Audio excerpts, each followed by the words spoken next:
Antes de comenzar, me voy a permitir cederle la palabra a Marian Ordóñez. Ella es representante del Centro Mexicano Pro Bono, que gracias a ellos podemos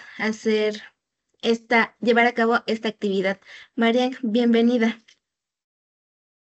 Bueno, pues muy buenos días a todos y a todos. Justo, mi nombre es Mariana Ordóñez, soy coordinadora operativa del Centro Mexicano Pro Bono y quisiera contarles un poquito de quiénes somos y de lo que hacemos desde el centro. Somos una asociación civil sin fines de lucro que fue fundada en el 2015 por Ivette Montero con el objetivo de fortalecer la cultura de la legalidad en el país y también brindando asesoría legal de forma gratuita a grupos en situación. No me estaban Ya. escuchando, ¿verdad? No, ya no. Súper, ya. Ok. Mi nombre es Mariana Ordóñez, soy coordinadora operativa del Centro Mexicano Pro Bono y quisiera comentarles un poquito de quiénes somos y de lo que hacemos desde el centro. Somos una asociación civil sin fines de lucro que fue fundada en el 2015 por Ivette Montero. Ivette Montero es abogada corporativa con más de 20 años de trayectoria y crean el centro con el objetivo de poder fortalecer la cultura de la legalidad en el país y también brindando asesorías legales gratuitas a grupos de situación de vulnerabilidad dentro de nuestra población, organizaciones de la sociedad civil, a personas dueñas de microempresas y a emprendedores sociales por medio de una red de abogadas y abogados. Nosotros somos una institución puente, creamos puentes entre quienes tienen esta necesidad de asesoría legal y no cuentan con los recursos económicos y entre aquellas firmas de abogados y áreas jurídicas internas de empresa que están dispuestos a brindar estos servicios legales completamente gratuitos y con la más alta calidad. Y bueno, pues, ¿qué es el pro bono? La palabra pro bono deriva del pro bono público, que quiere decir por el bien público o por el bien común. Y justo en el 2018 se lanzan los estándares Pro Bono México, que definen el trabajo legal pro bono como una prestación de servicios jurídicos gratuitos, sin expectativa de retribución económica, justamente porque son por el bien común o en pro del bien común. Nuestros ejes de acción y nuestra población objetivo. Desde el centro nosotros trabajamos con individuos, con emprendedores sociales, con personas dueñas de microempresas, con organizaciones de la sociedad civil y de ellas se derivan nuestros 4 ejes de acción. El primero es el apoyo, asesoría y representación legal. El segundo es el fortalecimiento de la cultura de la legalidad. Incentivamos y difundimos sobre el pro bono y por último también realizamos investigaciones para incidir en política pública en nuestro país. Bueno, justo como nuestro primer eje de acción, el fortalecimiento legal a organizaciones de la sociedad civil. Este puede ser en aspectos societarios para la constitución de sus organizaciones, para la modificación de estatutos, gobierno corporativo, para los procesos de toma de decisiones, fiscal, para la obtención de donatarias autorizadas, constancias de acreditación de actividades, prevención del lavado de dinero, material laboral para el análisis o modificación de contratos laborales, procedimientos de alta ante el IMSS, propiedad intelectual e industrial, privacidad y protección de datos personales para la elaboración o modificación de sus avisos de privacidad y algunos otros temas legales. Como segundo eje de acción tenemos el fortalecimiento de la cultura de la legalidad. Esto lo hacemos por medio de 2 acciones. La primera son capacitaciones y talleres que se brindan a las organizaciones con el fin de poder contribuir a su fortalecimiento institucional desde la vista legal. Y también tenemos guías, manuales y podcast que estos están dirigidos a todos los sectores de la población con el único objetivo de que puedan tener mayor acceso a conocimiento legal en distintas materias. Justo acá en pantalla pueden ver abajo algunos de los manuales y guías que hemos hecho en colaboración con algunas firmas.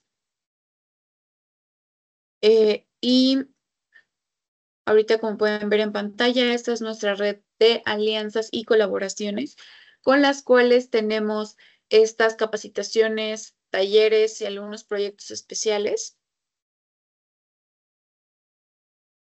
Y por último, a nuestra red de abogadas y abogados Pro Bono MX, que se divide en 2 grandes bloques. Por un lado tenemos a las firmas legales y por otro a los jurídicos de empresa. Trabajamos con más de 30 firmas alrededor del país, algunas nacionales, internacionales, todas de la mejor calidad y también trabajamos con 15 áreas jurídicas internas de empresa, con 15 empresas también nacionales e internacionales, con comentarles que los logos que ven ahorita en pantalla son, pues detrás están abogadas y abogados que son quienes brindan estas asesorías legales y estas capacitaciones según el expertise o la materia del derecho en la que estén solicitando la asesoría o la capacitación. Eh, y todo esto es justo con el objetivo de que ustedes puedan tener más información sobre el centro y si en algún momento o derivado de esta capacitación pueden notar que existe alguna necesidad de asesoría legal, ya sea en la materia del día de hoy o en alguna de las antes mencionadas, pueden solicitar asesoría legal gratuita y completamente personalizada. Si le dan la captura al QR o también por el número de contacto del centro, el correo del centro, para que puedan recibir asesoría legal gratuita. En caso de que no tomen ninguna de estas opciones, también pueden acercarse a nosotros por medio justamente de la Junta de Asistencia Privada de la Ciudad de México, ya sea por medio de María Fernanda, de Adán, de Dora, del equipo, y que se canalicen al centro. Con todo gusto estamos para ayudarles y para apoyar el fortalecimiento de sus organizaciones en distintas materias. Si alguna de las materias en las que ustedes ya vieron que tienen algún hueco o alguna necesidad legal no apareció en pantalla, por favor, les pedimos que realicen el formulario de aplicación que se encuentra al hacer captura en el QR, pueden solicitarle y nosotros podemos verificar si tenemos abogadas o abogados con el área o la materia de asesoría que ustedes necesitan. Muchísimas gracias, Mafer, por los minutos el día de hoy. Les deseo a todas y a todos una excelente capacitación. Muchas gracias, Karen, por tu compromiso y por tu trabajo con el Pro Bono y con el centro. Estamos muy, muy contentos de la capacitación de hoy y espero que les pueda ser de mucha utilidad a las organizaciones. Muchas gracias, Marian, y también al Centro Mexicano por este enlace con la licenciada que nos va a impartir la actividad del día de hoy, de quien me voy a permitir leer una breve semblanza. Con nosotros va a estar Karen Pastrana Mesa. Ella es licenciada en Derecho por la Universidad Nacional Autónoma de México. Cuenta con una especialidad en Derecho Empresarial en el posgrado de la Facultad de Derecho de la UNAM, un diplomado en Privacidad, Regulación y Gobernanza de Datos por el Centro de Investigación y Docencia Económicas AC, al igual que un diplomado de Privacidad y Protección, el tratamiento de los datos personales en México por el IPODEC de la Universidad Panamericana. Ha colaborado como jefa de departamento en la Comisión Reguladora de Energía, enlace del INAI en la Secretaría de Acceso de la Información, supervisor enlace en Unidad de Transparencia, consultora legal, IT Lawyers, consultor en temas de privacidad y tecnología y especialista en data privacidad por AXA México. Licenciada, bienvenida. Muchas gracias por estar el día de hoy con nosotros. Muchísimas gracias, María Fernanda. Primero que nada, quiero agradecer al Centro Mexicano Pro Bono por esta oportunidad y también a la Junta de Asistencia Privada para impartir esta capacitación. Creo que es muy importante el papel que juegan los datos personales y la información dentro de las organizaciones y asociaciones sociales y civiles. Entonces, espero que esta capacitación les ayude muchísimo. Nada más para complementar, en este momento me encuentro trabajando en AXA, soy parte de los abogados pro bono que tienen en la empresa. Y soy especialista, como lo dijo María Fernanda, en privacidad y protección de datos personales. Entonces, espero les sirva muchísimo esta capacitación. Nuestro objetivo o lo que nos gustaría de este lado es que se lleven un panorama general de qué son los datos personales, cómo los pueden proteger dentro de sus organizaciones y también en ambientes digitales, porque es muy importante al día de hoy aprender a proteger toda esta información por la sensibilidad que tiene. Entonces, muchísimas gracias. Muchas gracias. Voy a compartir la presentación que nos enviaste.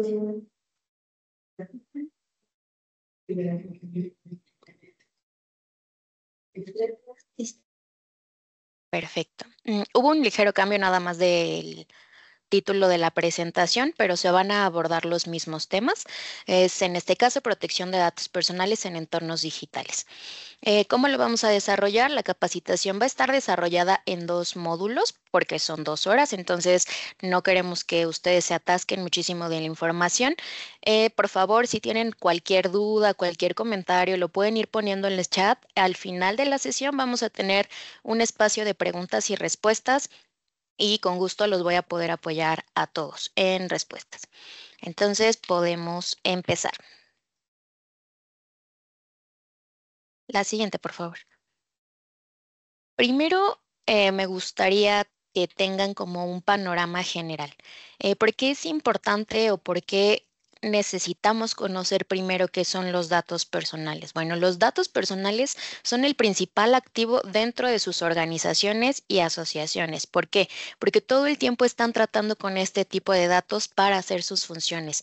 Por esto es muy importante primero detectar qué son, cuáles son y cómo los podemos proteger. ¿Por qué? Porque al día de hoy se han visto a lo mejor muchísimas filtraciones de datos, se han visto algunas multas por parte del anterior regulador y son multas muy altas. Entonces, no solo es una responsabilidad de a lo mejor los directores de las asociaciones, es una responsabilidad de todas las personas que forman parte de la asociación, sean colaboradores, sean voluntarios, sean servicio social, sean terceros que tratan con estos datos. Todos tenemos una responsabilidad en el cuidado y protección de este tipo de información. Pero bueno, ya entrando a detalle, ¿qué son los datos personales o qué entendemos por un dato personal? Bueno, vamos a entender por un dato personal cualquier información que nos haga identificar a una persona física. ¿Esto qué quiere decir? ¿Cómo sé que Karen es Karen? Bueno, pues porque tiene un nombre, tiene un apellido, sé que Karen vive, no sé, por el centro de la Ciudad de México, que tiene más de 30 años, que trabaja en AXA. Toda esta información que me van a hacer identificar a una persona en específico es considerado un dato personal. Este tipo de datos está regulado o está protegido por nuestra Constitución en el artículo 16, que entonces es un derecho constitucional y por eso también lo tenemos que proteger. ¿Qué nos marca en la Constitución? Que toda persona tiene derecho a la protección de sus datos personales, al acceso, rectificación, cancelación y oposición de estos. Digamos que nosotros vamos a poder tener el control de esta información con las empresas que lo recaben. Esto lo vamos a ir viendo un poco más adelante. También hay una regulación específica en temas de protección de datos. En este caso, al ser organizaciones de asistencia privada, nos aplica la Ley Federal de Protección de Datos Personales en posición de particulares. Recientemente, en marzo, hubo una nueva reforma. La anterior ley fue reformada por completo y tenemos una nueva ley. Estamos en espera todavía de la regulación secundaria, pero eso no nos exime de su cumplimiento. Entonces, si quieren echarle una leída, les haría súper bien porque ahí van a poder ver más a detalle todo lo que yo les voy a explicar de forma general en esta capacitación. Antes, la autoridad que revisaba este tipo de información o el cumplimiento de la protección y privacidad de datos era el INAI. Pero como saben, en marzo de este año se extinguió, ¿no? O sea, ya no existe el INAI y ahora es la Secretaría de Anticorrupción y Buen Gobierno quien se va a encargar de vigilar el cumplimiento dentro de las empresas, dentro del gobierno, con las organizaciones y asociaciones que cumplan todos los controles y todas las medidas para proteger estos datos. Entonces, va a ser a través de una unidad especializada. Va a ser la unidad de protección de datos personales. Al día de hoy ya está en funcionamiento. Entonces, ahorita cualquier titular podría acercarse a ellos en dado caso que detecte algún mal uso o un maltratamiento de este tipo de información. La siguiente, por favor. Ahora, ¿cómo se clasifican los datos personales? La ley nos marca 3 grandes tipos de datos personales. Hay muchísimas categorías y probablemente ustedes lo van a ver, pero es importante que ustedes tengan un ejemplo o tengan un poquito de claridad de qué tipo de datos hay, porque todos tienen Algunos tienen una criticidad un poquito más importante y hay que darles un especial tratamiento por ser muy sensibles.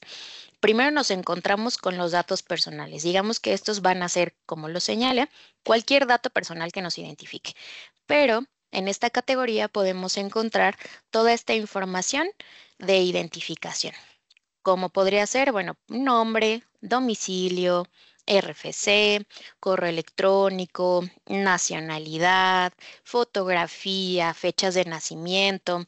En su caso, a lo mejor recaban datos académicos, composición familiar, de que, ¿sabes qué? Hay tantas personas en mi familia. Y estos datos, digamos que son la primer categoría. Hay una segunda categoría, que son los datos personales financieros y patrimoniales. Este tipo de información es relativa a todos los bienes, derechos, cargas, obligaciones que tiene una persona y que se pueden evaluar económicamente.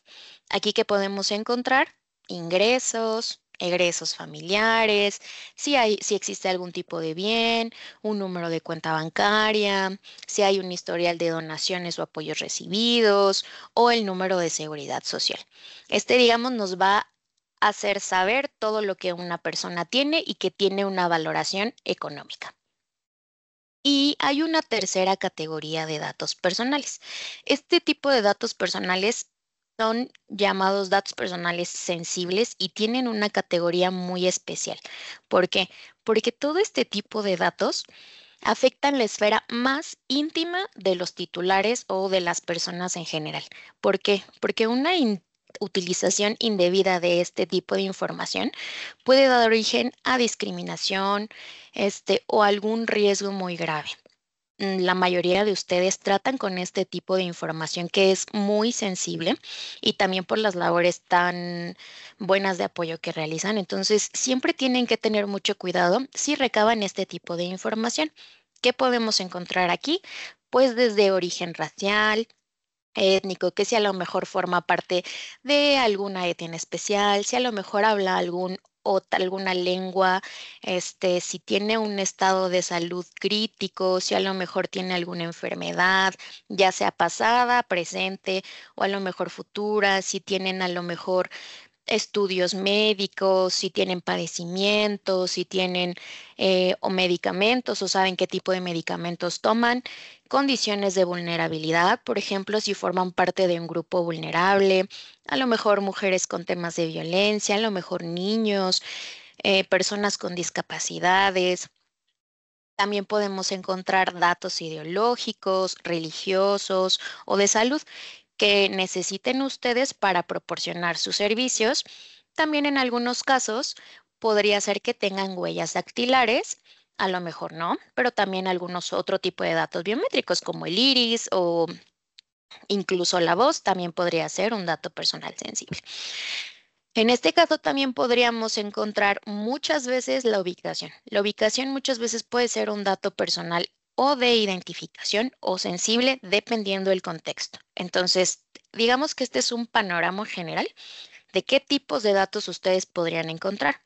Y ahorita me podrían decir, ¿sabes qué? Es que yo solo tengo datos, no sé, de mis voluntarios. Bueno, a lo mejor no vas a recabar todos los datos de tus voluntarios de este tipo, pero sí vas a tener algunas especificidades de algunos perfiles en donde sí los vas a tener. Hay que tener en consideración y ustedes siempre tienen que tratar de identificar qué tipos de datos van a tener por perfil, porque no solo tienen que proteger los datos de sus beneficiarios y de sus donatarios, también tienen que cuidar y proteger los datos de sus voluntarios, de su servicio social, de algunos otros terceros, y no solo va a ser responsabilidad de la asociación, sino de todos en general. Entonces, este solo es un listado del tipo de datos que podrían encontrar. Yo estoy segura que ustedes tienen muchísimos más datos. No sé si a alguien se le ocurre algún otro dato que aquí no esté y que nos podría compartir.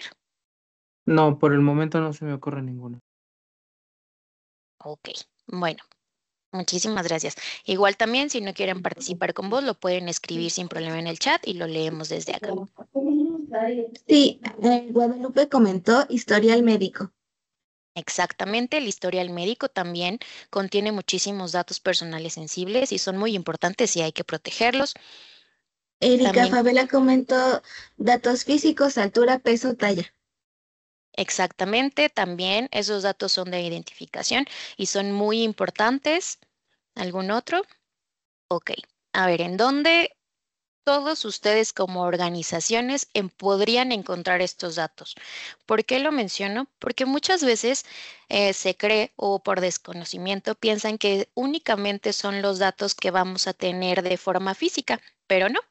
Todos los datos que ustedes recaben, ya sea a través de forma física, por formularios electrónicos e incluso de frente, de forma verbal, todos este tipo de datos tienen que ser protegidos. No tendríamos que tener, digamos, un backup de la información y ya nos exime la responsabilidad de protegerlo. No, no es así. E incluso los videos que llegan a tomar o incluso la información, fotografías que llegan a compartir en redes sociales, todas merecen una protección debida de acuerdo a la regulación.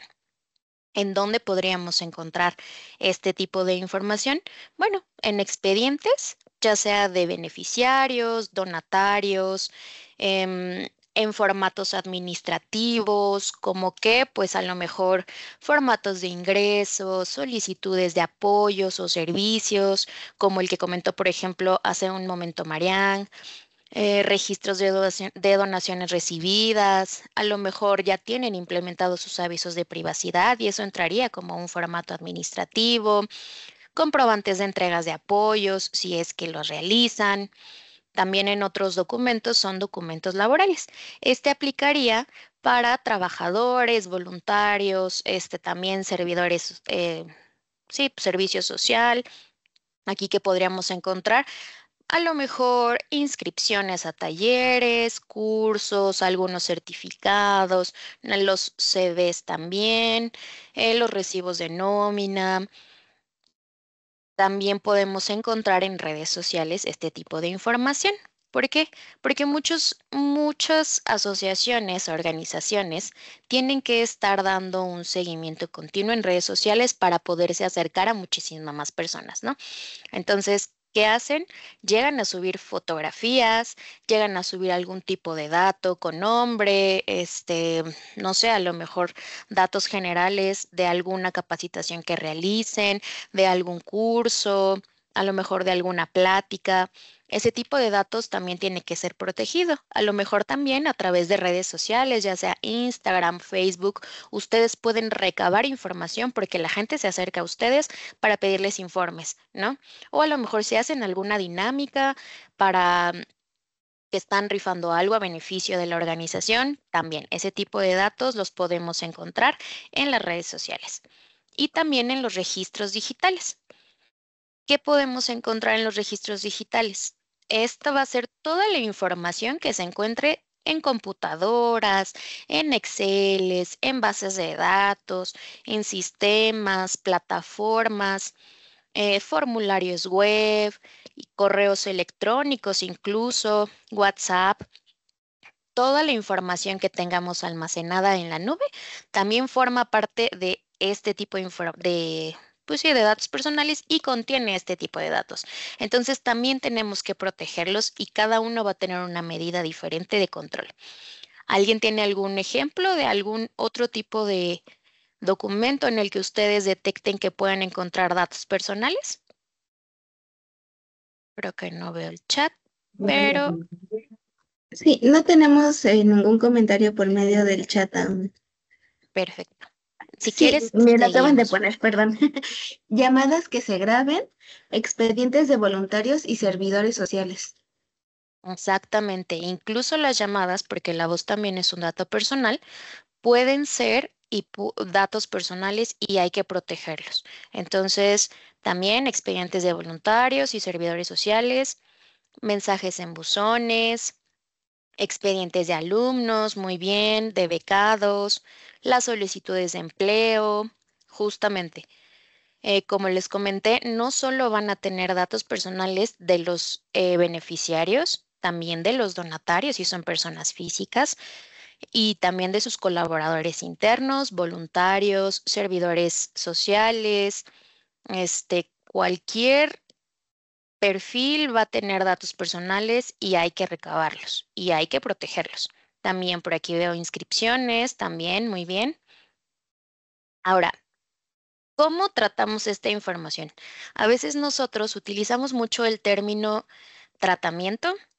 ¿Y qué podemos o qué ustedes podrían entender por tratamiento de datos personales? Bueno, va a ser cualquier actividad, cualquier operación que ustedes realicen con esos datos, desde el momento en el que los obtienen hasta que a lo mejor hacen una copia de seguridad, si hacen un registro, si los organizan de forma física o electrónica, si los utilizan para comunicación, para realizar reportes, si hacen difusión con este tipo de información, si tienen algún tipo de aprovechamiento, si realizan a lo mejor divulgación, ya sea de investigación o científica, cualquier actividad que ustedes realicen con los datos personales se va a considerar como tratamiento, porque muchas veces creemos que, como les decía, que puede ser solo de forma física y ya pues no hice nada con los datos, solo los obtuve y los dejé ahí guardados. Bueno, la obtención y el almacenamiento son parte del tratamiento.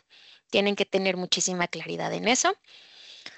Y ahora hay 3 participantes clave en el tratamiento. ¿Quiénes van a ser? En primer momento está el titular. ¿Quién se va a considerar como titular? Va a ser la persona física a la que le pertenecen los datos personales. Es decir, yo soy titular de mi nombre, de mi correo, de mi dirección. Esos datos me pertenecen a mí. Tenemos una segunda figura que es muy importante. En este caso serían ustedes como asociaciones los responsables. ¿Quiénes son los responsables? Las personas, ya sea física o moral, en su caso, que llevan a cabo el tratamiento de estos datos. Y hay una tercera figura que también es igual de importante. Bueno, ahora con la nueva ley se denomina persona encargada y es una persona física o moral que sola o conjuntamente va a tratar los datos personales por cuenta del responsable. ¿Esto qué quiere decir? Digamos que yo voy a ser beneficiaria de alguna de las asociaciones que están aquí con nosotros. Bueno, el responsable de recabar los datos va a ser esa asociación. ¿Y quién va a ser el encargado? A lo mejor el encargado es uno de los voluntarios o a lo mejor es el prestador de servicio social. Ellos están tratando mis datos personales en nombre del responsable. Entonces, como les digo, todos son actores clave en el tratamiento. No se pueden eximir de su protección y cada uno sí va a tener responsabilidades diferentes, pero proteger los datos personales en todos los ambientes, ya sean físicos o sean digitales, es una cuestión de responsabilidad conjunta. Por eso es muy importante que ustedes tengan muchísima claridad de esto. La siguiente, por favor. Mm, Bueno, nada más me faltó mencionar un poco que la persona encargada también podría ser un tercero. No necesariamente tiene que ser un colaborador. Si a lo mejor ustedes tienen alguna empresa o alguna otra organización que los apoya en prestar a lo mejor alguno de los servicios que tienen, esa persona, ya sea física o moral, también va a actuar como encargado. Entonces también va a tener responsabilidades respecto al tratamiento de los datos personales que ustedes tengan o ustedes les proporcionen. Ahora es muy, muy importante siempre que previo a obtener los datos personales, ustedes cuenten con un consentimiento.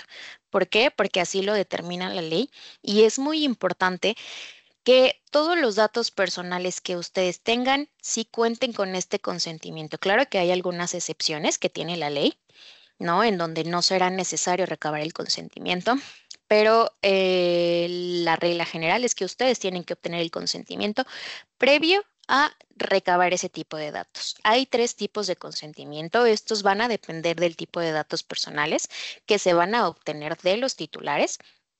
En primer momento tenemos el consentimiento tácito.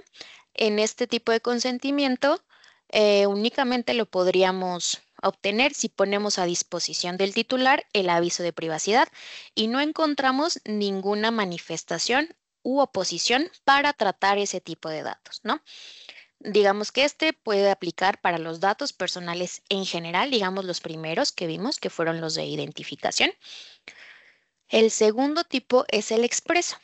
En este tipo de consentimiento va a aplicar para los datos personales financieros y patrimoniales. ¿Qué es lo que cambia con el consentimiento tácito? Bueno, aquí tenemos que manifestar verbalmente, por escrito o por algún medio electrónico, óptico o de cualquier otra tecnología, o por signos inequívocos que sí queremos dar nuestro consentimiento para que traten nuestros datos personales. Y al final está el consentimiento que es expreso y por escrito o por medio de autenticación. Este consentimiento va enfocado para datos personales sensibles. Como son datos que pueden afectar la esfera jurídica o la esfera personal de una persona, es necesario contar con su firma autógrafa para poder tratarlos. ¿Por qué? Porque como ya lo mencioné, si llega a haber una exposición de este tipo de información, puede haber un riesgo grave para el titular. Este tipo de consentimientos, que yo creo que la mayoría lo tienen, se da normalmente a través del aviso de privacidad. Seguramente tienen algún formato de aviso de privacidad en donde le solicitan el consentimiento para tratar sus datos personales sensibles de A, B, C, D, ¿no? Por ejemplo. Tenemos muchos principios en la ley. Bueno, son 8 principios que tenemos que seguir como asociaciones y en general como persona encargada de los datos personales. ¿Por qué? Porque la ley nos va a marcar la pauta de lo que sí podemos hacer y cómo lo podemos hacer respecto al tratamiento de los datos personales. Antes que nada está muy importante el principio de información. ¿Este principio de qué va? Bueno, nos solicita la ley que debemos informar siempre a los titulares de los datos personales que tenemos un aviso de privacidad. Este aviso de privacidad les va a decir cómo vamos a tratar sus datos personales y para qué. Más adelante vamos a poder ver más a detalle lo que es un aviso de privacidad, que yo estoy muy segura que muchos de ustedes lo tienen, pero solo para reforzar. Entonces es muy importante cumplir este principio de información. Otro de los principios que tenemos aquí es el principio de licitud y lealtad. Este principio va de que el tratamiento de los datos tienen que ser lícitos, es decir, tenemos que hacerlo conforme nos marca la ley. O sea, no podremos estarnos inventando algún otro tratamiento, no podemos estar a lo mejor inventando alguna medida para recabar datos. No, tenemos que hacerlo conforme nos marca la ley. Y este está ligado mucho con el de consentimiento, que fue el principio que acabamos de ver hace ratito, que es solicitar siempre la autorización a los titulares, a todo tipo de perfiles, para poder tratar sus datos personales. Más cuando se trata de datos personales sensibles, como son situaciones de vulnerabilidad, condiciones médicas, condiciones económicas. Es muy importante que ustedes cuenten con este consentimiento. Otro de los principios es el principio de finalidad. Para tratar los datos personales, tenemos que tener una justificación y una finalidad concreta y específica. No podemos estar recabando datos personales solo porque sí, porque eso también conlleva un riesgo grave para la institución. ¿Por qué? Porque si a lo mejor solo necesito el nombre, solo necesito la edad y solo necesito saber en dónde vive para prestarle uno de los servicios que tengo, no va a ser necesario ni siquiera saber a lo mejor si tiene 3 hermanos, si tiene 4 hermanos, o sea, si la información no va a ser necesaria para que yo le preste el servicio, no tengo que estarla recabando. ¿Por qué? Porque en dado caso que llegue a haber a lo mejor alguna filtración de información, el riesgo va a ser muchísimo más grave. Todos estamos expuestos a lo mejor a que haya algún tipo de infiltración de información, de datos personales, y entre menos información tengamos porque no la necesitamos, es muchísimo mejor. Otro de los puntos, principios, es el de proporcionalidad. Va muy relacionado con el principio de finalidad. Tenemos que tratar única y exclusivamente los datos necesarios para las finalidades que necesitamos, ¿no? Como les dije, a lo mejor no le vamos a recabar a nuestro servicio social los datos personales médicos, porque a lo mejor no le vamos a prestar a ellos un servicio. Entonces, pues le vamos a recabar a lo mejor el nombre, domicilio, únicamente datos de identificación que nos permita que formen parte de nuestra institución. Pero habrá datos que no van a ser necesarios porque no les vamos a prestar un servicio. Otro de los principios es el principio de responsabilidad. No tengo, Magali. ¿No tengo de estos? Creo que por ahí Ahora hay sí. un micrófono. Listo. Muchas gracias. Muchas gracias. Otro de los principios importantes es el principio de responsabilidad. En este caso, tenemos que adoptar todas las medidas y mecanismos de protección y seguridad en materia de tratamientos de datos personales. Este va muy ligado con la confidencialidad. ¿Por qué? Porque las asociaciones y organizaciones, entre las diversas medidas que tomen en ambientes digitales, de forma física, tienen que tomar en cuenta que deben cuidar la confidencialidad de las personas que forman parte de su asociación. Entonces, la confidencialidad va a formar parte también del principio de responsabilidad. Va de la mano. Digamos que nosotros tenemos que asegurar sí o sí que las personas que están con nosotros dentro de nuestra organización cumplan y sean responsables con estos principios. Otro de los principios es la minimización. Va muy de la mano con proporcionalidad y únicamente tenemos que tener los datos indispensables, ¿no? ¿Cuál es el diferencia con el de proporcionalidad? Pues tienen que ser los adecuados, relevantes y necesarios, y el de minimización es que sean solo poquititos, los mínimos necesarios que yo ya sé que necesito a lo mejor para prestarle ese servicio o para darle el beneficio a algún beneficiario. Bueno, entonces solo voy a necesitar esos. Y al final tenemos el principio de calidad, que también es adoptar las medidas necesarias para mantener siempre actualizados, correctos y completos los datos. ¿Qué pasa muchísimo en las asociaciones o en general en las empresas? Bueno, tenemos un listado de datos enorme y que muchas veces ya no utilizamos. A lo mejor ni siquiera lo tenemos para cumplimiento de obligaciones fiscales o legales, o a lo mejor para temas de reportería. No, los tenemos ahí por si las dudas, por si se ofrecen. No, este tipo de medidas no son las correctas, no es una buena práctica. Siempre tenemos que considerar un periodo de retención de la información, y la información que tenemos tiene que ser únicamente la exacta y la necesaria. No deberían de estar conservando muchísima información que ya no es necesaria para sus operaciones o que ya cumplió con el periodo de retención, porque eso al final puede generar un riesgo de exposición mucho más alto. Ahora, toda esta información que les acabo de decir durante esta media hora tiene que estar recabada dentro de un aviso de privacidad. ¿Qué es el aviso de privacidad?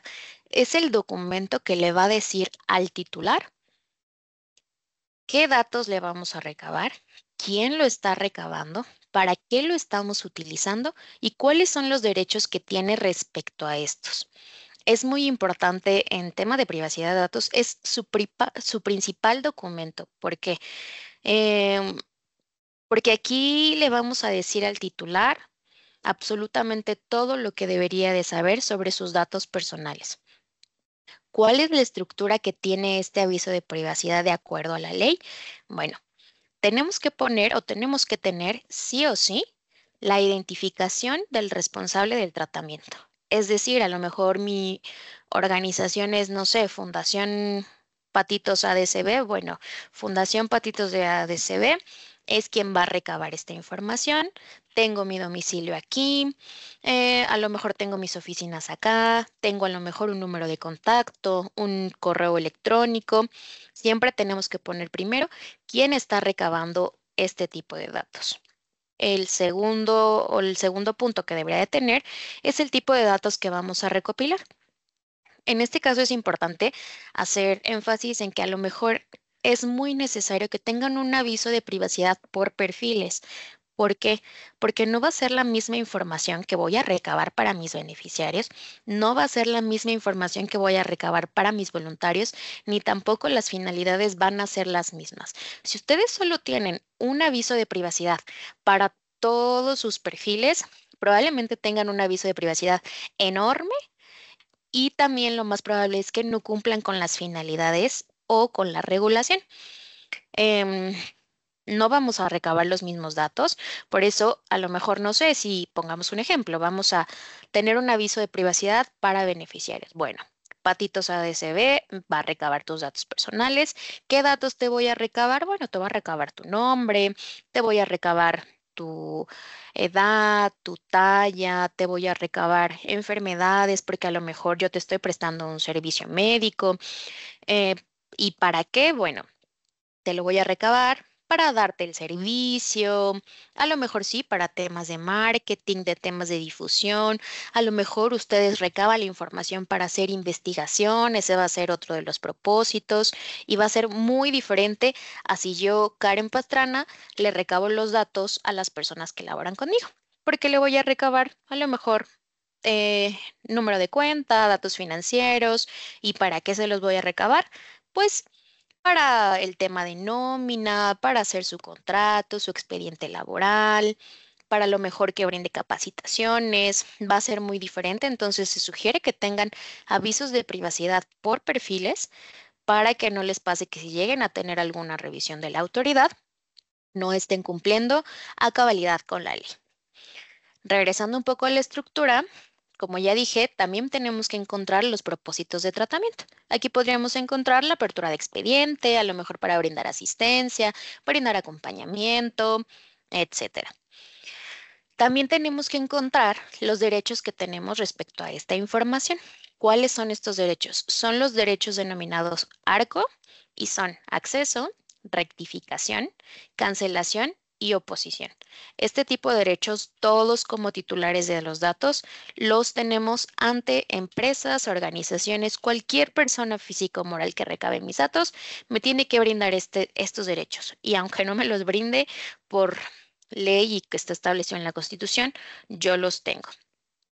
En resumen, acceso es a lo mejor si yo tengo mi expediente con una institución, con una organización, yo tengo derecho a acceder a esos datos para saber cuáles tienen, por qué los tienen, qué están haciendo con ellos. También tenemos el derecho de rectificación. A lo mejor me doy cuenta que los datos que tienen están incorrectos, ¿no? O sea, a lo mejor le están marcando todo el tiempo a mi tía que dejé de mi backup y pues yo no quiero que le marquen todo el tiempo a mi tía para darle noticias de cómo va mi proceso, ¿no? Entonces, ¿sabes qué? Pues rectifícamelos porque los datos están mal. También cancelación. Tengo derecho a los datos que tiene una empresa sean cancelados, es decir, sean eliminados. Pero no siempre tenemos derecho a que se nos cancelen nuestros datos personales. Em, Hay varias excepciones que tiene la ley, pero también hay que tomar en cuenta que a veces los datos personales que tienen las organizaciones o ustedes recaban como organización no pueden ser eliminados. ¿Por qué? Porque forman parte de una finalidad primaria y pues es indispensable que ustedes sigan contando esa información. O a lo mejor ustedes la tienen que conservar por temas legales, por temas fiscales. Entonces va a ser imposible que a lo mejor alguien venga y me diga, oye, ¿sabes qué, Karen? Pues bórrame todos los datos que tienes de mí porque ya no quiero que los tengas. Simplemente no. Hay límites que también tienen, que marca la ley y que pues, no es posible que nos cancelen o nos eliminen todos los datos personales. Y el último de estos derechos es el derecho de oposición. Este derecho normalmente va enfocado en finalidades secundarias. ¿Cuál es la diferencia entre una finalidad primaria y una finalidad secundaria? La finalidad primaria es, yo voy a recabar todos los datos que sí o sí necesito para prestarte el servicio. O sea, no puedo no tenerlos. No los puedo a lo mejor eliminar en ese momento. No te puedes oponer a que yo los utilice porque si no, ¿cómo te brindo el servicio o cómo te brindo la asistencia? Es imposible. Y hay finalidades secundarias. A lo mejor también recabo esos datos y los utilizo pues para difusión, para marketing, para poder llegar a muchísimas más personas. Esas no forman parte de una finalidad o una necesidad interna de la asociación para prestar el servicio. Entonces, Sí o sí, pues esos son finalidades secundarias porque no son necesarias para prestarme el servicio. Entonces, en esas, yo como titular sí me puedo oponer.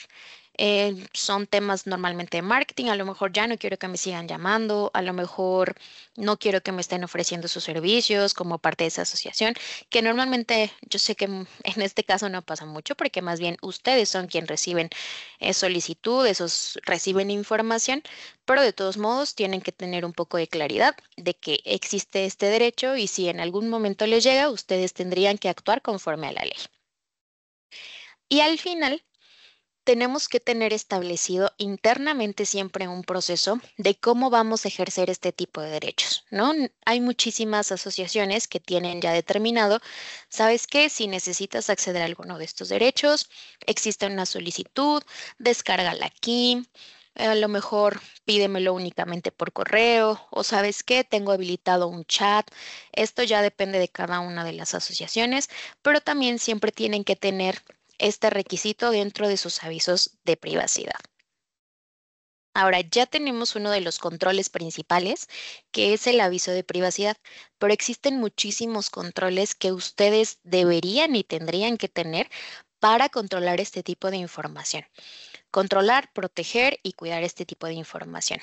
Porque, o sea, como ya les he dicho, todas las asociaciones, organizaciones, todos los colaboradores, terceros, voluntarios, prestadores de servicio social, tienen la obligación de proteger los datos personales a los que tienen acceso o tratan de alguna otra forma.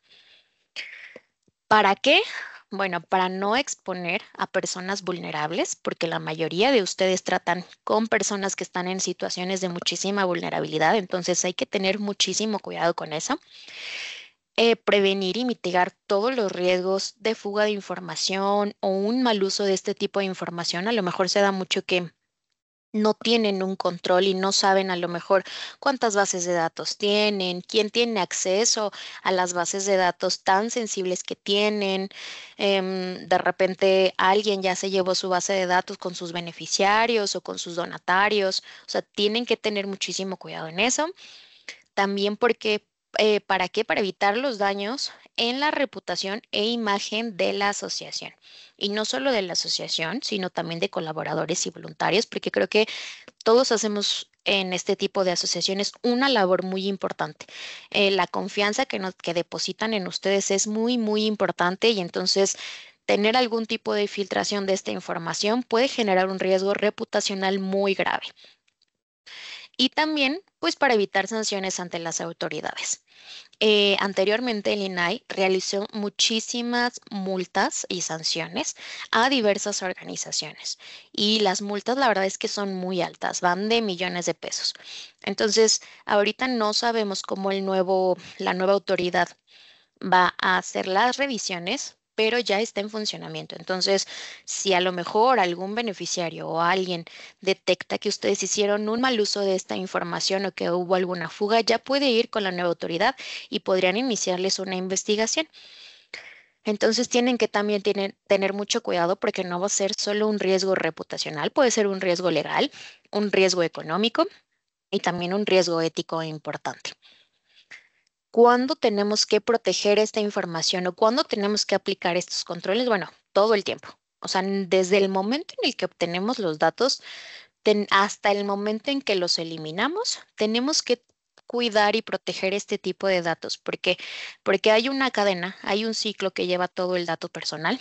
Desde que lo obtengo, lo almaceno, lo utilizo para prestar servicios, a lo mejor necesito reportar a mis donatarios. O sea, hay todo un caminito, todo un ciclo y durante todo el momento, durante todo el flujo, tengo que tener controles adecuados para proteger esa información. ¿Cómo? Bueno, con el aviso de privacidad es uno de los pasos más importantes a través de consentimientos, pedirles a donatarios y más si tratamos datos personales sensibles, porque el consentimiento, recuerden, es expreso y por escrito o por signos inequívocos para poder tratar su información a través de políticas y protocolos internos. No solo el aviso de privacidad nos funciona, digamos que es un kit completo que debemos de tener para proteger nuestra información en ambientes digitales y en ambientes físicos, ¿no? Porque a lo mejor muchas veces dejamos unos documentos con las identificaciones de los beneficiarios a la vista de todos. Y a lo mejor, pensando mal, alguien llega y le toma foto. Y esa información puede ser expuesta y puede acarrear muchísimos riesgos. ¿Qué van a hacer las políticas y los protocolos internos?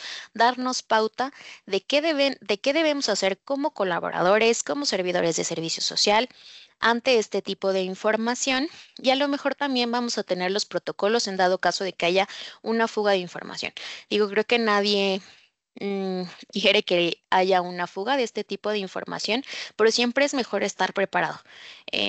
¿Por qué? Porque hay que saber qué vamos a hacer en dado caso de que pase esto. Dentro de los 10.000 escenarios que tenemos, este debería de ser uno, y más por el tipo de información sensible que manejamos todo el tiempo, porque son la base para prestar los servicios que hacemos, ¿no? Entonces, es muy importante que tengan políticas y protocolos internos. También que cuenten con convenios de confidencialidad y contratos. ¿Por qué? Porque no solo con las políticas y los protocolos internos a veces es suficiente.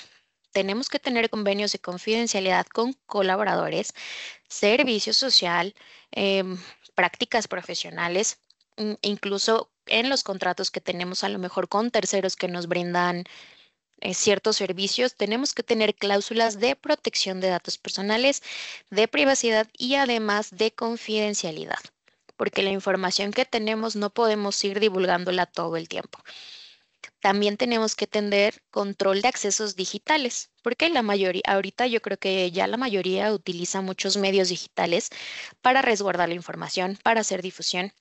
Entonces tenemos que tener muchísima claridad y tener además, se sugiere tener perfiles institucionales para compartir este tipo de información y hacerlo de una forma adecuada, conociendo los riesgos que vamos a tener en todos los ámbitos en el tratamiento de datos personales.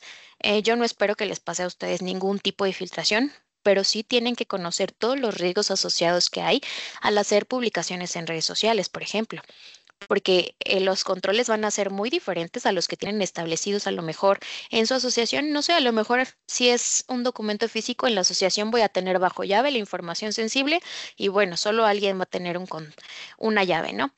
Pero en ambientes digitales, ahorita ya vemos que no tenemos un control de la información.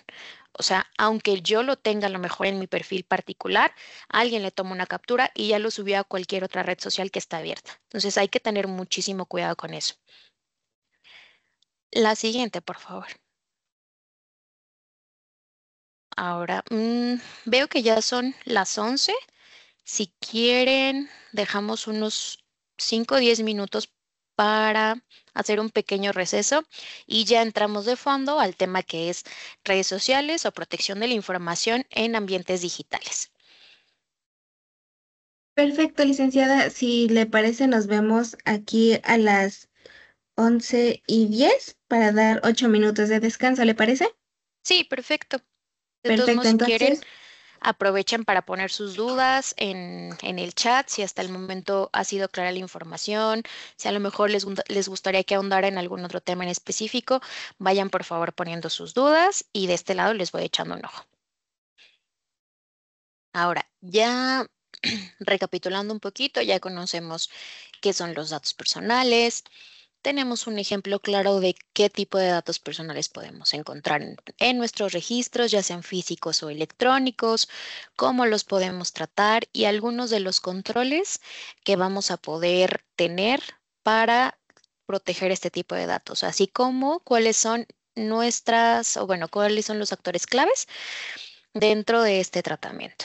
Ahora, muchísimo se ha hablado de las redes sociales.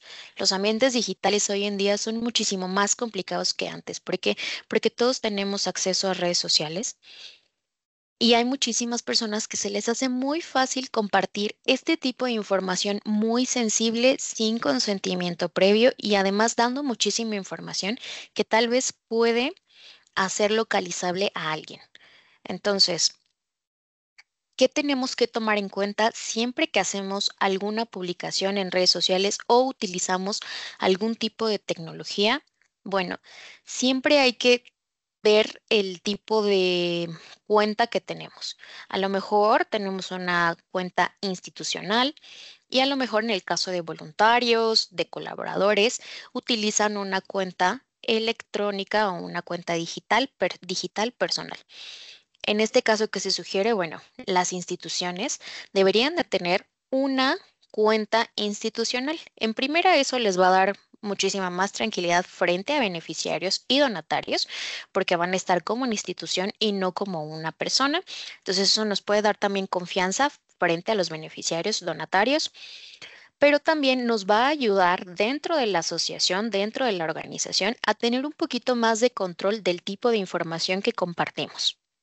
Ahora, si somos voluntarios, si somos prestadores de servicio social o de prácticas profesionales, normalmente utilizan sus cuentas personales. A ver, yo no voy a decir que no pueden utilizarlas. De hecho, eso también son sugerencias que les tendrían que hacer sus propias asociaciones, pero sí hay que tener mucho cuidado del tipo de información que compartimos en estas redes sociales. ¿Por qué? Los errores más comunes que son subir fotos sin consentimiento en donde se ve a lo mejor la cara de las personas. Muchas veces aquí tienen su nombrecito porque les ponen un nombre, ponen a lo mejor, si no la cara de la persona, ponen de fondo o una publicación con una calle al fondo, ¿no? O con el número de la casa a la que fuimos a entregar un beneficio o fuimos a prestar un servicio.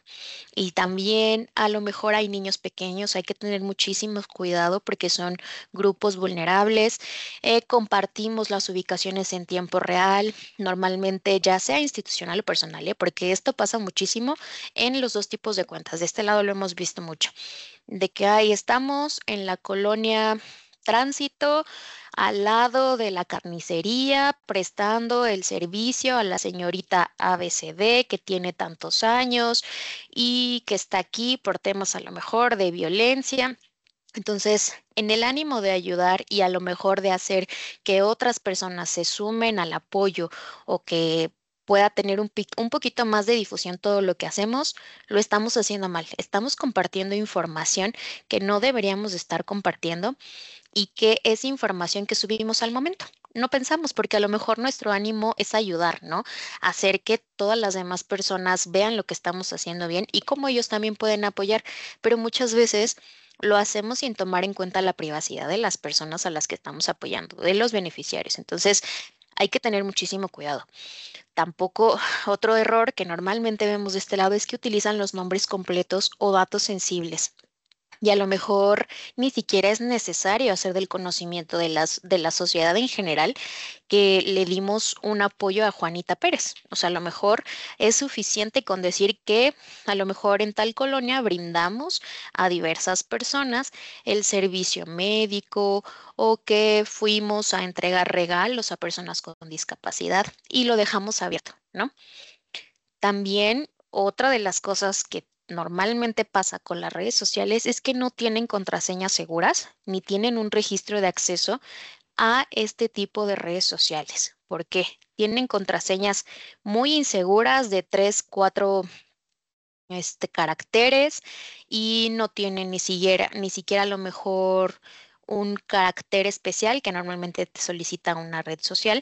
Tienen que aprender también a hacer una contraseña segura, porque si llega a haber alguna filtración, ustedes tienen muchísimos datos sensibles dentro de sus redes sociales, ¿ok? Entonces, primero hay que diferenciar, bueno, ¿qué tipo de cuenta estoy utilizando? Estoy utilizando mi cuenta institucional. Perfecto, ok. El tipo de información que voy a publicar o que voy a publicar es ABCD y la necesito publicar porque necesito que mis donatarios sepan que sí realmente estoy entregando los apoyos o los beneficios, está bien, no pasa nada, pero hay que tener ciertos controles de cómo lo estamos haciendo. Que tenemos que cuidar mucho la confidencialidad. Como los mencioné, una de las responsabilidades que tenemos dentro de las organizaciones es guardar la confidencialidad de la información a la que tenemos acceso. Siempre tenemos acceso a información muy sensible. por las actividades que realizan. Entonces, hay que tener mucho cuidado con este deber de confidencialidad. No le podemos estar contando a nuestros mejores amigos, oye, ¿sabes qué? Tengo un caso que algunas veces se da porque es una muy mala práctica. Tengo este caso de esta persona y fíjate que pasó A, B, C, D y está súper cerca de la casa. No, que ustedes tengan acceso a la información les hace tener muchísima más responsabilidad. Entonces, tienen que guardar siempre, siempre la confidencialidad de la información a la que tienen acceso. ¿Por qué? Porque si no estaríamos violando la privacidad y el consentimiento. Todo esto que está del lado izquierdo son cosas que siempre tenemos que tomar en cuenta previo a hacer una publicación en redes sociales. También tenemos que tomar en cuenta todos los riesgos que tenemos. ¿Por qué? Porque pueden ser riesgos legales, éticos y reputacionales. Y no solo para la asociación, también para colaboradores y también para prestadores de servicio social. Entonces, siempre hay que tomar en cuenta previo a hacer alguna publicación en redes sociales que contenga datos personales. Primero ver qué tipo de perfil tengo, porque a lo mejor pasa de que tengo ahí los dos perfiles, ¿no? Porque yo soy la que hace el marketing en la asociación y de repente ya no me di cuenta que estuve publicando en mi red social personal. Bueno, primero hay que ver cuál es la eh, cuenta que tenemos, si somos voluntarios, si somos prestadores de servicio social o de prácticas profesionales, ver qué tipo de información sí podemos subir y cómo la podemos subir. Guardar siempre la confidencialidad de la información, obtener siempre y estar seguros de que no estamos violando la privacidad de las personas y que tenemos el consentimiento para poder publicarlas. ¿Por qué? Porque ya vamos a conocer todos los riesgos que incluyen publicar algo en redes sociales, ¿no? ¿Qué pasa ahorita mucho con TikTok? Afortunadamente, TikTok es una herramienta que ayuda a llegar a muchísimas personas, pero eso también genera muchísimo riesgo. ¿Por qué? Porque en TikTok no tenemos control. De repente, cualquier video se hace viral en 3 segundos. O sea, en 3 segundos a lo mejor alguien ya sabe que yo, Karen, trabajo para AXA, que a lo mejor yo fui a dar una capacitación y entonces habían personas vulnerables, habían niños en situación de calle y entonces está ahí su carita en toda la red social. Y yo no lo hice por ser una mala persona, ¿no? Yo quería que la gente viera que cómo estamos apoyando desde a lo mejor AXA, desde la junta, o sea, yo quería que la gente supiera para que más gente se uniera a esto, ¿no? Pero ¿qué estoy haciendo? Estoy violando directamente la confidencialidad y la privacidad de las personas porque estoy poniendo su carita en la red social. Entonces todos los van a poder identificar y peor aún, si le pongo, ay, pues estoy en la esquina de la colonia Tránsito con no sé qué, creo que tenemos que tener muchísimo cuidado con eso. La siguiente, por favor. Ahora, ¿cuáles son, ya conociendo todo este tipo de tratamientos, las responsabilidades que tenemos? Bueno, si somos una asociación o una organización civil o social, tenemos la responsabilidad de elaborar y publicar el aviso de privacidad. Siempre tenemos que hacer del conocimiento de los titulares qué datos tenemos, por qué, para qué y quién los va a tratar. Y si los tenemos que transferir a lo mejor a alguien más, porque nos comentaban el otro día alguna asociación que necesitaban tener ese tipo de información y transferirla porque tienen que hacer tema de reportería. Bueno, no pasa nada, ustedes pueden transferir la información siempre y cuando le hayan avisado previamente a los titulares que es necesario compartir su información para a lo mejor temas de evidencia, a lo mejor autoridades, porque son temas de cumplimientos legales, fiscales, o incluso a lo mejor a terceros porque ellos son quienes brindan el servicio. Claro que se puede hacer, pero siempre el titular tiene que estar informado de esta situación. También tienen la obligación de obtener el consentimiento informado de todos los titulares, en especial si se tratan datos personales sensibles. Tienen que garantizar también el ejercicio de todos los derechos ARCO a través de su aviso de privacidad, implementar medidas de seguridad físicas, técnicas y administrativas y también en este caso tecnológicas, porque pues ahorita ya con todo el tema de usurpación de identidad en redes sociales, hay que tener más cuidado. También hay que brindar capacitación a todo el personal, voluntarios, trabajadores, servicio social, etcétera, para que aprendan a cuidar la confidencialidad y la privacidad de los datos a los que tienen acceso y también vigilar que los terceros, ya sea proveedores, a lo mejor algún aliado, cumplan también con la ley, porque su responsabilidad no solo va a ser con las personas que trabajan ustedes, sino también frente a terceros. Si llega la autoridad en algún momento con ustedes y casualmente alguno de sus aliados filtró información de sus beneficiarios, la autoridad no solo va a voltear hacia el tercero, va a voltear hacia ustedes y les va a decir, oye, ¿sabes qué? Pues si tú le diste los datos, ¿cómo que no te fijaste que no tenía una política? ¿Cómo que no te fijaste que no tenían un convenio de confidencialidad y por eso lo sacó la información? O sea, tienen que tomar en consideración también a los terceros como trabajadores, voluntarios, prestadores de servicio social, prácticas profesionales. ¿Cuáles son las responsabilidades más importantes? Bueno, siempre solo tratar los datos para los fines autorizados. Dentro de las organizaciones, asociaciones, siempre les van a dar las pautas de para qué pueden utilizar esos datos personales y cómo. No tomar fotografías, grabar ni publicar información sin consentimiento previo de los titulares y de la asociación. Por más que lo quieran hacer de corazón, hay que tener cierto cuidado porque manejan información muy vulnerable. No divulgar ni compartir información sin la autorización en ningún medio, ya sea redes sociales, WhatsApp, correo electrónico. Respetar los protocolos internos que existan dentro de las asociaciones y asegurar la confidencialidad nuevamente. Y también, si tienen algún conocimiento de filtración de información o pérdida de información, tienen el deber de reportar a las instituciones este tipo de información. ¿Por qué?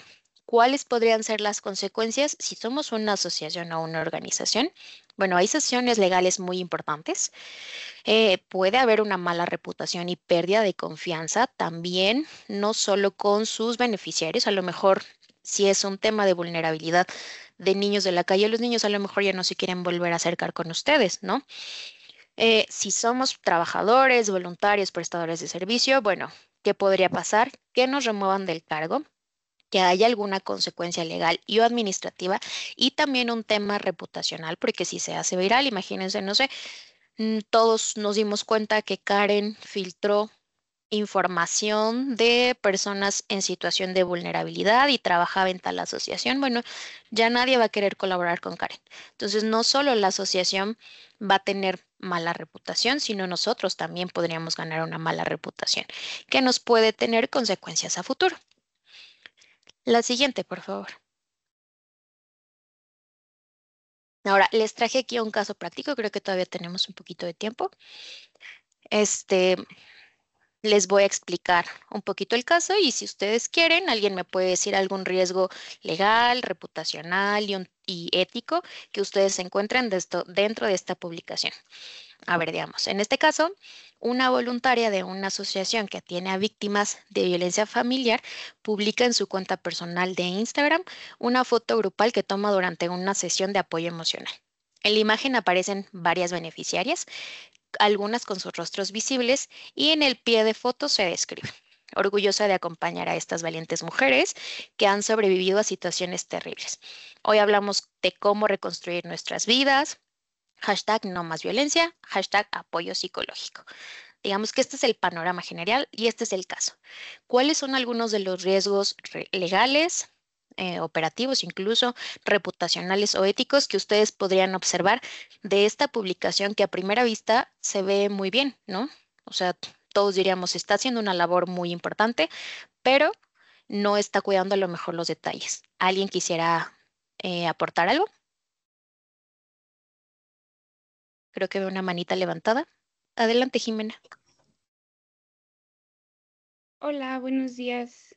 Pues yo diría que los rostros visibles, ¿no? De las beneficiarias, quizás podríamos como vulnerarlas. Exacto, muy bien.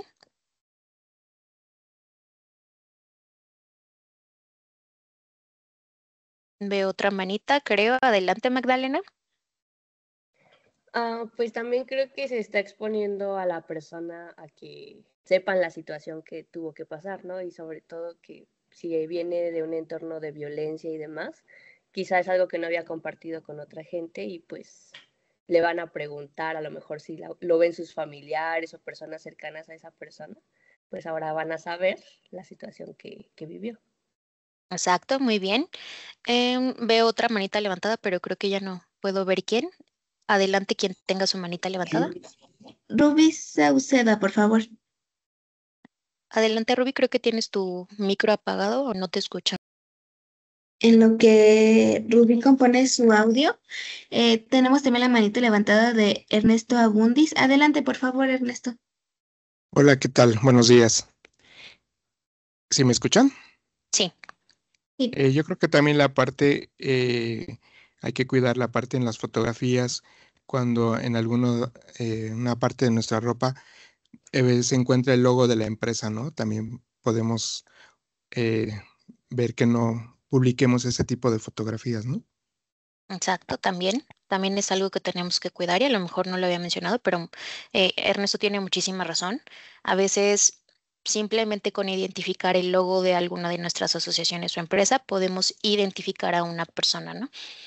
También por acá creo que en el chat veo rostros visibles sin permiso, sí, ya lo habían mencionado. El uso de su cuenta personal, exactamente. Justo estamos hablando de hacer una diferencia entre las cuentas personales y las cuentas institucionales. Damaris dice que se ven los nombres de las etiquetas. Sí, en esta imagen así es. ¿Alguien más tiene su manita levantada?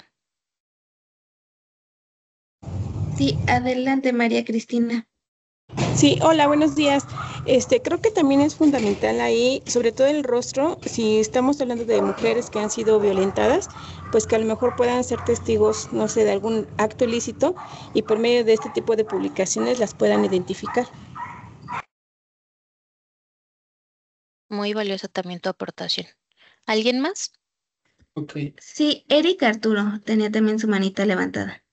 Adelante. También era lo mismísimo que comentó mi compañera María, entonces, una disculpota, pero sí era eso prácticamente.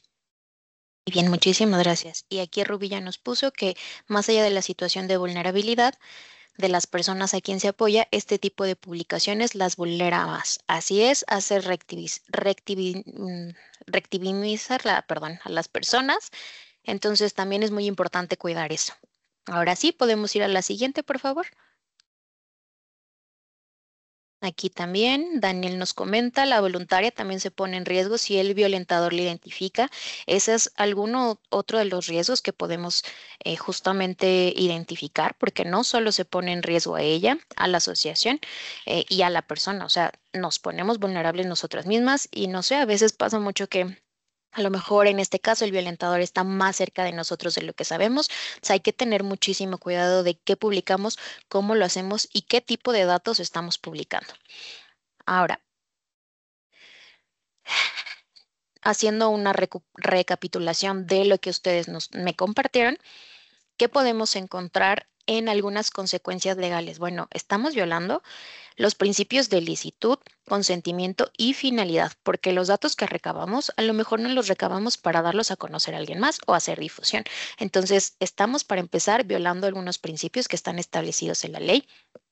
En este caso, la voluntaria y la asociación pueden afrontar consecuencias legales. Entonces, esto es muy importante porque si tenemos firmado, y aunque no tengamos firmado un acuerdo de confidencialidad, tenemos la obligación de guardar la información y la confidencialidad de todos los datos personales y en general de la información a la que tenemos acceso cuando estamos en una de estas organizaciones.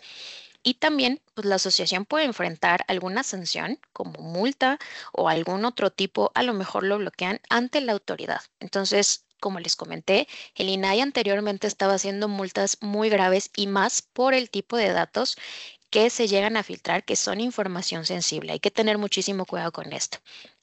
¿Qué riesgos podemos encontrar o consecuencias en temas reputacionales? Bueno, la publicación puede generar críticas en redes sociales, en medios, ya sea locales o nacionales, por exponer a mujeres vulnerables o en situación de vulnerabilidad.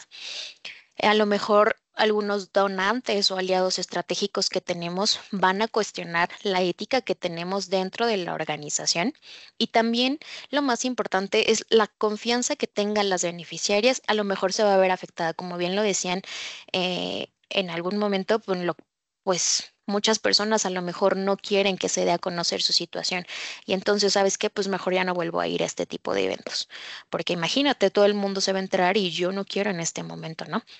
Hay que cuidar también muchísimo eso porque vamos a perder la confianza de los beneficiarios y creo que estas asociaciones realmente ese es el deber ser, ¿no? Para eso estamos establecidas o para eso están establecidas, para brindar apoyo, acompañamiento a situaciones en este tipo de casos. En temas éticos, ¿qué podemos encontrar como alguna consecuencia? Bueno, estamos vulnerando la dignidad y la privacidad de la persona, la estamos revictimizando, se expone públicamente su situación que podría generar estigmatización o algún tipo de represalia.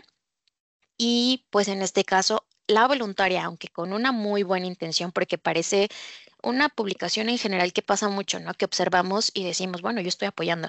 No respetó los límites que tiene como rol y hay una evidencia de falta de formación personal. Entonces, esto también puede acarrear consecuencias a futuro que podrían, pues, determinar muchísimas cosas en su vida, ¿no? La siguiente, por favor.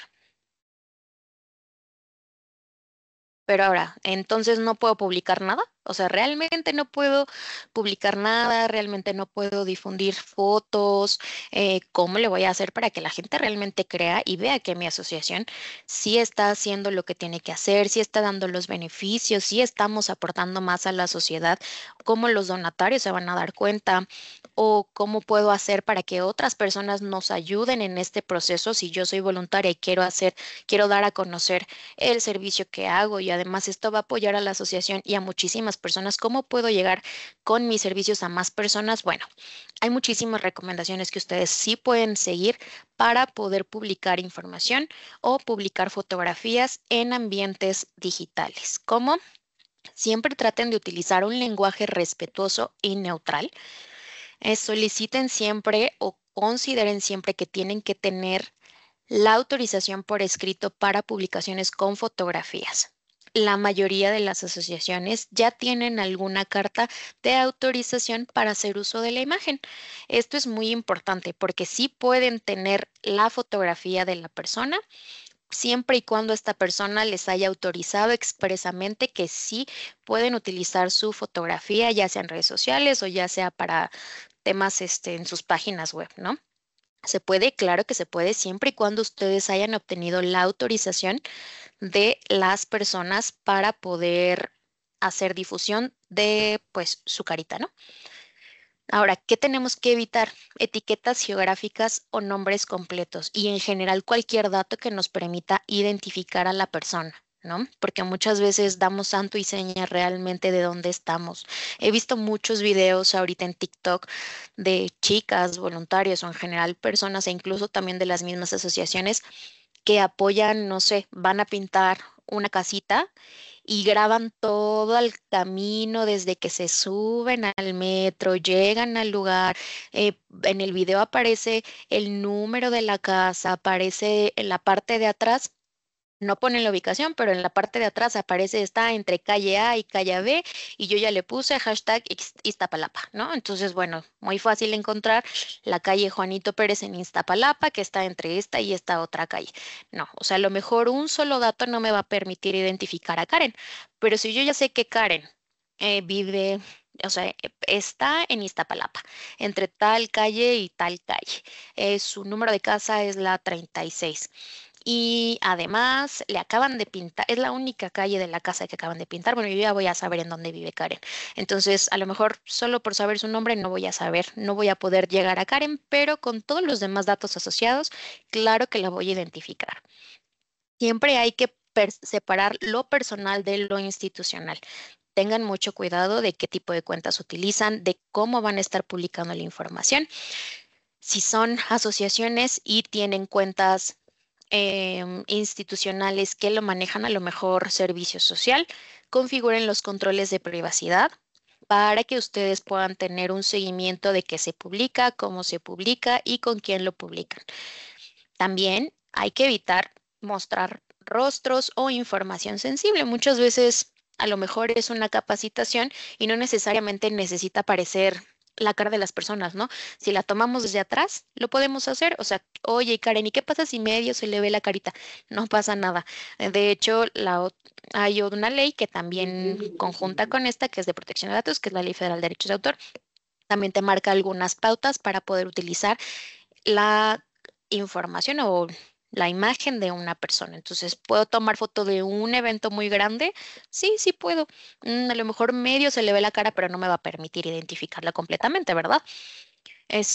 Claro que podemos hacer, a lo mejor no voy a tomar foto de personas, pero si voy a brindar una capacitación, puedo tener a lo mejor una foto de la persona que está dando la capacitación y con eso a lo mejor las personitas de fondo. Claro que también lo puedo hacer, o solo de los materiales, o a lo mejor solo de que alguien se está medio registrando, eso también lo podemos hacer. En ambientes digitales, ¿qué debemos hacer? Usar contraseñas seguras, tratar de utilizar autenticación de 2 pasos para que sus redes sociales estén un poquito más seguras. Digo, nadie estamos exentos de que nos llegue a pasar alguna filtración o alguna usurpación de identidad, pero hay que tener mucho cuidado.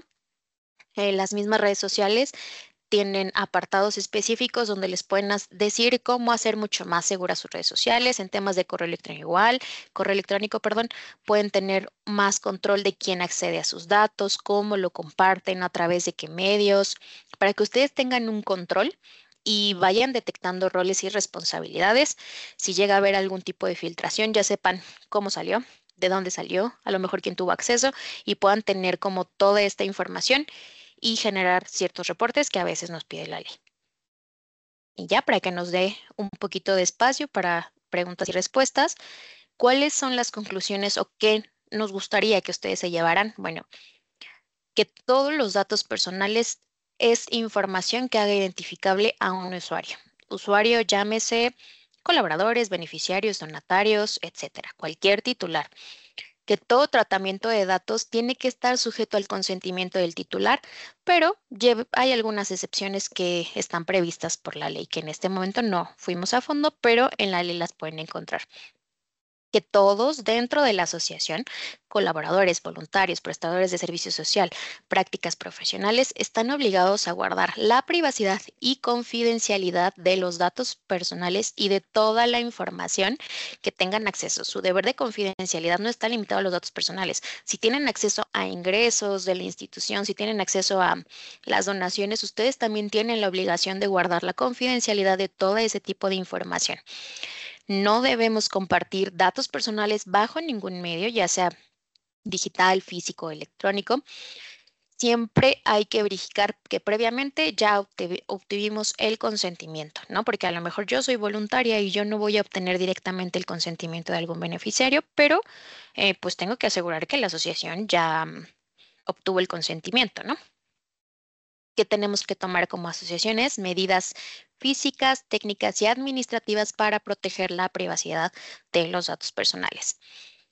Tenemos también que recordar que incumplir cualquier deber de confidencialidad y privacidad puede acarrear consecuencias legales, reputacionales y éticas. No solo como asociación, ya pudimos ver un panorama en donde todos pueden ser afectados por un mal uso de la información a la que tenemos acceso. Entonces, los riesgos sí van a ser diferentes dependiendo del rol, pero todos estamos expuestos. Y pues si utilizamos en redes sociales o en ambientes digitales información o compartimos información personal o datos personales, hay que ser mucho más precavidos porque al día de hoy la tecnología va avanzando todo el tiempo y todo el tiempo tenemos que estarnos preparando. Pues estas serían mis conclusiones. Les agradezco muchísimo su asistencia. No sé si hasta aquí existe alguna duda, comentario. Podemos pasar a la sesión de preguntas y respuestas. Sí, tenemos varias preguntas por medio del chat, Karen, y tenemos una manita levantada. Sí, ¿quieres? Pues damos paso primero a la manita. Adelante, Eric. ¿Qué tal? Muy buenos días. Sí, mi pregunta era relacionada porque, bueno, es que a mí personalmente me gustaría más dedicarme, bueno, porque soy ingeniero en sistemas computacionales, a lo que es al uso de base de datos, pero con esta presentación que, bueno, que nos mostraron, bueno, me hizo pensar qué tipo no sé, de escrito o qué haría yo, porque pues se me ocurre a mí que los datos que yo podría llegar a tratar son el nombre completo de las personas, sus correos o incluso de qué institución estudiaron, o sea, de qué institución vienen. Entonces, no sé como que en ese caso que si la empresa se hace cargo de ello o yo tendría que hacerme cargo de ello porque tengo que manejar esos datos o cómo estaría más o menos ese caso. Esto dependería. Por ejemplo, ¿tú formas parte de alguna de estas instituciones o prestas un servicio para ellos? No, o sea, estoy hablando más como a futuro, o sea, como si ya fuera a trabajar dentro de una empresa, o sea, qué tipo, Ok. ajá. Ok, si tú ya formas parte de una empresa, quien tiene que garantizar obtener el consentimiento es la empresa. La empresa siempre tiene que obtener el consentimiento directamente porque ellos van a ser los responsables. Tú en ese caso entrarías tal vez como encargado. ¿Por qué? Porque tú vas a formar parte de la empresa y la empresa te va a decir, oye, ¿sabes qué, Eric? Necesito que hagas una base de datos con estos datos. Entonces tú ya deberías, bueno, ellos ya deberían haber obtenido el consentimiento previamente para recabar esos datos. Entonces tú realmente nada más tendrías que asegurar, en todo caso, que la institución sí o sí ya contó con el consentimiento previo, porque lo único que vas a hacer tú es desarrollar tus funciones para lo que te contrataron dentro de la empresa. Que va, muchísimas gracias, ¿eh? ¿No? ¿De qué? Muchas gracias. Tenemos dudas en el chat. La primera es la siguiente. ¿Es válido que el beneficiario marque la casilla en un formato electrónico de aviso de privacidad? Sí, sí es válido. Pero también hay que ver qué tipo de datos personales. ¿Por qué? La ley, recuerden que dependiendo del tipo de datos, es el consentimiento que nos pide. También creo que no lo mencioné, pero hay muchos tipos de avisos de privacidad. Hay avisos de privacidad, el aviso de privacidad integral, que es el largote en donde van a estar todas las finalidades, todos los datos, y hay algunos otros avisos de privacidad que son chiquitos. La ley nos marca la oportunidad de tener avisos de privacidad chiquitos para a lo mejor en este tipo de casos, este, páginas web en donde no es posible tener el aviso de privacidad completo, pero sí, sí es posible. ¿Qué tendríamos que hacer? Bueno, eh, para empezar, la casilla debería decir los datos más mínimos, que quién te va a recabar los datos, a lo mejor la finalidad específica y mandarte siempre al aviso de privacidad integral para que el usuario, previo a dar clic al checkbox, digámoslo así, pueda conocer todo el tratamiento y estar informado, y con eso ustedes están cumpliendo. Ahora, si ya le dio el check y tenemos a lo mejor los checks, pues cómo me protejo yo con la autoridad, ¿no? Para decirle, ¿sabes qué? Si recabé el consentimiento, bueno, tenemos que tener un registro de esos checks dentro de los sistemas. Es posible hacerlo para que ustedes puedan demostrar todo caso que haya alguna queja o algo así entre la autoridad, que el usuario les dio su consentimiento a través del check. No sé, a lo mejor recaba la IP, a lo mejor recaba la hora, la fecha, en el momento en el que le dio el check, a lo mejor la localización. Todo este tipo de datos nos va a dar frente a la autoridad un soporte de que sí obtuvimos el consentimiento y a través de qué medio. Gracias. Siguiente pregunta.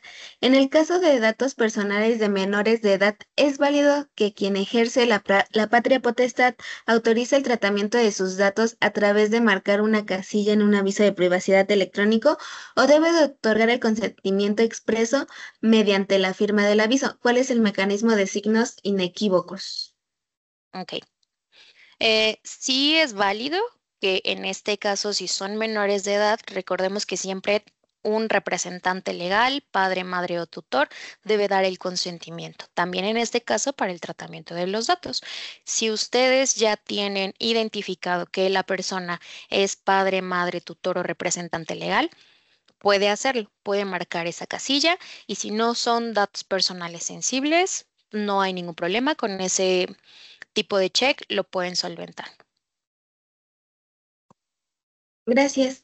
Siguiente pregunta. Actualmente con la tecnología y el caso de los chats comunitarios por WhatsApp, para que se inscriban las personas, ¿es válido que acepten el aviso de privacidad digital? Sí, también este tipo, bueno, yo formo parte de algunas otras asociaciones también y soy voluntaria en muchas asociaciones, y Lo que se sugiere es que siempre les manden a lo mejor un aviso de privacidad también chiquito y que antes de recabar la información, ¿no? Y que sepan en dónde pueden consultar sus datos, pero sí, a través de WhatsApp también lo pueden hacer, solo siempre tienen que guardar los registros. Recuerden guardar registros de consentimiento.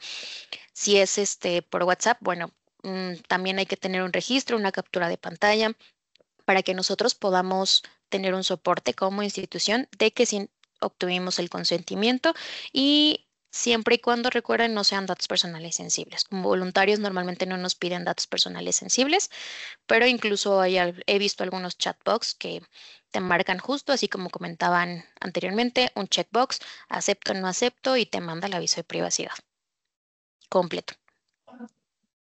Gracias. Siguiente pregunta. ¿Cuál es la vigencia de un aviso de privacidad una vez que los alumnos lo firman para tener su autorización de aparecer en nuestras redes? ¿Y al cuánto tiempo deben de volver a firmarlo?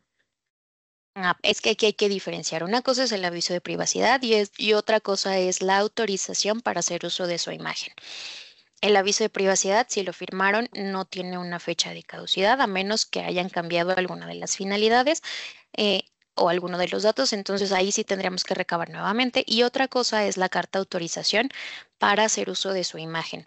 Esa dependerá de cada una de las asociaciones, la vigencia que tenga, y son formatos separados. Tienen mucho que ver, a lo mejor se confunde un poquito, porque la imagen al final es un dato personal, pero la carta de autorización para hacer uso de la imagen es muy diferente de un aviso de privacidad. Muchas gracias. Siguiente pregunta, perdón. ¿Nos podrán compartir la presentación, por favor? Sí, claro. Creo que ustedes ya tienen la presentación. Está en versión PDF sin ningún problema. Muchas gracias. Siguiente pregunta. En el caso de que se tratan los datos personales sensibles de menores, ¿se podría firmar un aviso de privacidad electrónico, correcto? ¿Tendría que ser físico o tendría que ser físico forzosamente? Esto dependiendo del tipo de datos que van a recabar. Hay que ser muy específicos por eso. O sea, sí podría hacerse siempre y cuando una cumpla con ciertas cosas que nos pide la ley. O sea, siempre en cumplimiento de la ley y también verificando qué tipos de datos se piden. No, los consentimientos no siempre van a funcionar igual. Por eso hay varios tipos y es dependiendo el tipo de datos que vamos a recabar. Muchas gracias. Ya no tenemos dudas por medio del chat, a menos de que alguien quiera también encender su micrófono para hacer uso de la voz. Aprovecho también para comentarte que en el chat te felicitan por la presentación que nos acabas de dar. También Rubí dice muchas gracias, excelente información. Los años que acumulan los RS nos dicen del mal uso de información, por lo que aquí vertido se enfoca en lo legal por la naturaleza de lo que aquí nos ocupa, la ayuda privada, lo cual demanda una mayor confidencialidad. Perfecto. Muchas Bueno, gracias por el comentario. si ya no hay dudas o comentarios hacia nuestra ponente, me voy a permitir cambiar la pantalla de lo que estamos compartiendo para hacer entrega de un reconocimiento a Karen Pastrana Mesa por haber impartido la actividad de capacitación, ciberseguridad y protección de información. Este reconocimiento lo firma la directora de programas asistenciales, la maestra Gabriela Lobato Belmont. Con mucho gusto se lo haremos llegar vía correo electrónico, licenciada. Muchas gracias por la información que nos dio el día de hoy, que es tan importante para todas las instituciones y poder proteger la información personal de todos los usuarios y también las personas que son servidoras de servicio social. Muchísimas gracias a usted y también al Centro Mexicano Pro Bono por haber impartido esta actividad. Bueno, muchísimas gracias a ustedes, al Centro Mexicano Pro Bono, a la Junta de Asistencia y también a todos ustedes por su participación. Cualquier cosa tienen por ahí en mi correo personal y también me pueden encontrar en LinkedIn. Cualquier cosa, si los podemos apoyar en algo, ahí estamos. Muchísimas gracias por su asistencia. Muchísimas gracias, Karen. Muchísimas gracias al equipo de la Junta de Asistencia Privada de la Ciudad de México. Que tengan un excelente día.